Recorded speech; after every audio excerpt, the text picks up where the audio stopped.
There's a little stickman critic living in your head. Time to animate his eviction notice. That voice, the one that says, "You're not ready, this is too hard," or "You always quit," that's your inner critic.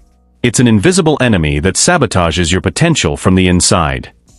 This isn't just annoying, it's devastating. Studies show that negative self-talk directly impacts your ability to perform, making you hesitant and risk-averse. We spend all our time mastering skills and habits, but we often forget to master the conversation happening in our own minds. Today, we're changing the narrative with a powerful 3-step challenge. Your self-talk isn't just noise, it's a command system. We must take command back. The first step is critical. You must pull the critic out of the shadows and give it a face. When you hear a negative thought, "I'm going to mess this up," your brain accepts it as your own reality. We need to create distance. Externalize the critic. Give it a silly name. A goofy voice. See it not as you, but as a separate, annoying entity. By saying, "Ah, there goes critic Carl again," you immediately detach from the emotion. You recognize it as a limiting belief, not a fact. Become aware of the patterns.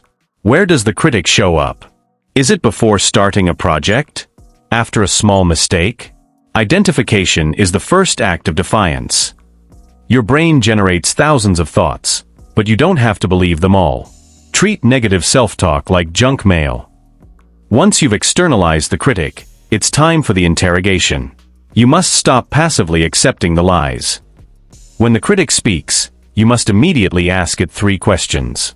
These are your verbal shields. Point 1. Where is the evidence? If the critic says, "You'll fail the test," ask, "Based on what exact evidence?" Have I studied? Yes. Have I passed tests before? Yes. Force the critic to back up its claim. 2. Is this 100% true, or an opinion? Most negative self-talk is based on feelings, not facts. "I feel unprepared" is not the same as "I am unprepared." Distinguish between the emotion and the truth. 3. Would I say this to a friend? This is the most powerful challenge. If your best friend made a mistake, you wouldn't say, "You're a failure." You would offer encouragement. Why do you treat yourself worse? By challenging the thought, you introduce logic. You stop being the victim of your brain and start being the detective of your thoughts. The critic cannot survive under logical scrutiny. You don't need to feel confident to silence the critic. You just need to be rational.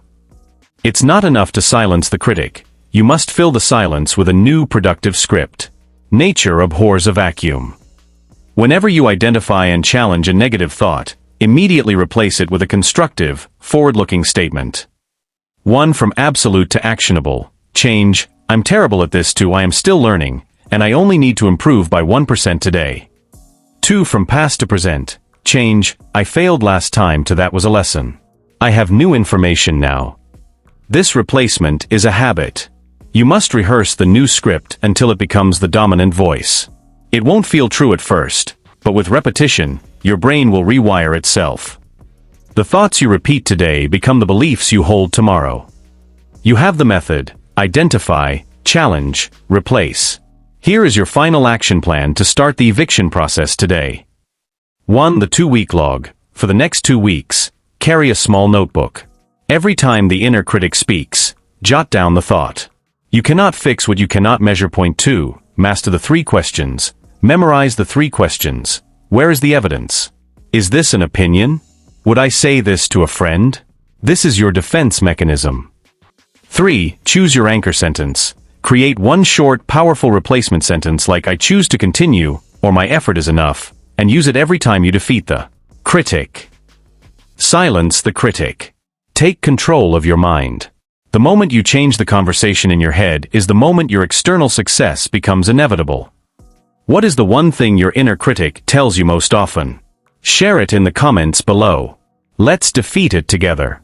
And subscribe for more tools to master your mind.